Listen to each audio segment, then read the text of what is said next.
मुंबई के उस तंग चाल में सूरज की रोशनी आने से कतराती थी, लेकिन अवनी की आंखों में सपनों का एक पूरा सूरज चमक रहा था। घर की एक छोटी सी रसोई में, जहां बर्तनों के शोर के बीच गरीबी की गूंज साफ सुनाई देती थी, अवनी फटी हुई किताबों के पन्नों को बड़ी उम्मीद से जोड़ रही थी। तभी उसकी चाची अंदर आती है। उनके हाथ में मदद की थाली नहीं, बल्कि कड़वे शब्दों का जहर था। चाची ने ताना मारते हुए कहा, अरे ओ अवनी, कब तक इस धूल भरी किताबों में अपना नसीब ढूंढोगी? देख, तेरे बाप की कमर झुक गई है और माँ की आंखें पथरा गई हैं। तू अब जवान हो गई है। तेरा इस घर में एक एक दिन बैठना हमारे खानदान की इज्जत पर बोझ है। लोग थू थू करते हैं कि बेटी कमाती नहीं और बाप दाने दाने को मोहताज है। समझ क्यों नहीं जाती? लड़कियां राज करने के लिए नहीं, दूसरों का चूल्हा फूंकने के लिए पैदा होती हैं। अवनी ने शांत पर फौलादी आवाज में जवाब दिया, चाची, बोझ वो होता है जिसे मजबूरी में ढोया जाए। मैं अपने पिता की लाठी बनना चाहती हूँ, बोझ नहीं। आप इज्जत की बात करती हैं। असली बेइज्जती तो तब होगी जब मैं बिना लड़े हार मान लूं। जिस दिन मैं ऑफिसर बनूंगी, उस दिन आपकी ये सारी चिंताएं गर्व के आंसुओं में बदल जाएंगी। मुझे अपनी कलम चलाने दीजिए, वरना कल को आप ही कहेंगी कि मैंने कोशिश नहीं की।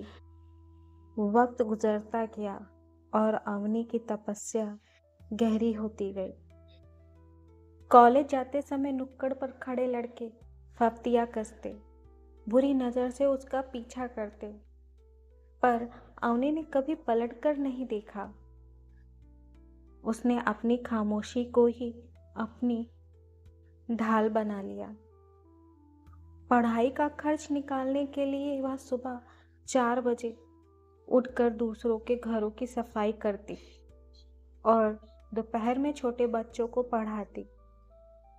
कई बार बड़ा पाव के पैसे बचाकर उसने संविधान की किताब खरीदी और उस रात सिर्फ पानी पीकर सो गई। एक दिन जब यूपीएससी का फॉर्म भरने के लिए पैसों की सख्त जरूरत थी, तो घर में फूटी कौड़ी नहीं थी। अवनी को टूटता देख उसके पिता ने अपनी 20 साल पुरानी साइकिल, जो उनकी आखिरी निशानी थी, कबाड़ में बेच दी। अवनी ने जी जान लगा दी, पर जब पहले प्रयास का परिणाम आया तो वह मात्र एक नंबर से रह गई। घर में रिश्तेदारों का जमावड़ा लग गया और ताऊ जी ने गुस्से में अवनी के नोट्स फाड़ दिए।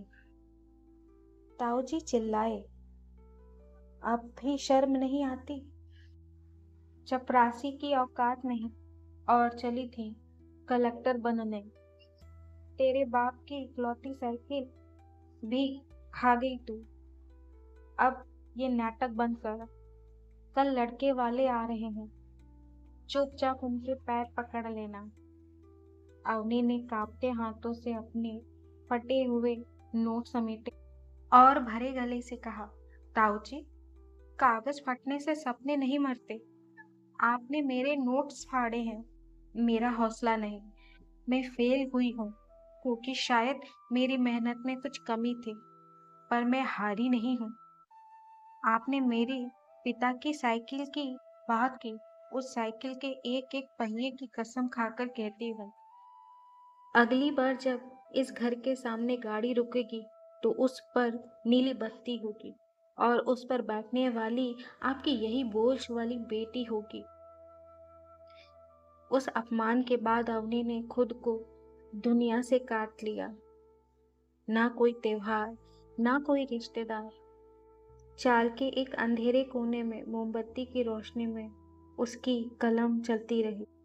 इंटरव्यू के दिन उसके पास ढंग के कपड़े नहीं थे, तो उसकी सहेली ने अपनी साड़ी उसे दी और कहा, जा अवनी, आज तू नहीं, हमारा विश्वास जीतना चाहिए। और फिर वो दिन आया जिसने वक्त का पहिया ही पलट दिया। जब दिल्ली से रिजल्ट आया तो अवनी का नाम मेरिट लिस्ट में सबसे ऊपर था।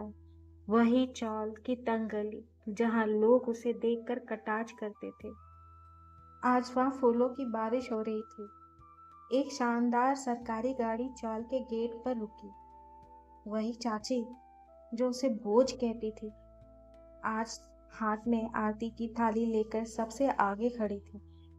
चाची चटुकारता भरे स्वर में बोली, अरे मेरी बिटिया, मैं तो हमेशा कहती थी कि तू शेरनी है, हमारा नाम रोशन करेगी।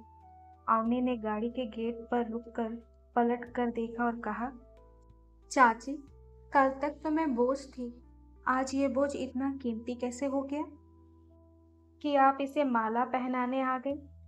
देखिए, वक्त सबका बदलता है। कल आप मुझे गिराने में लगे थे, आज आप मेरी छाया में खड़े होना चाहते हैं। पर याद रखिएगा, बेटियां बोझ नहीं होती, वो तो उस नींव की तरह होती हैं जो खुद दबकर पूरे घर का महल खड़ा करती हैं। आज मेरा सम्मान नहीं, मेरे पिता के उस त्याग का सम्मान है जिसे दुनिया ने कभी नहीं समझा।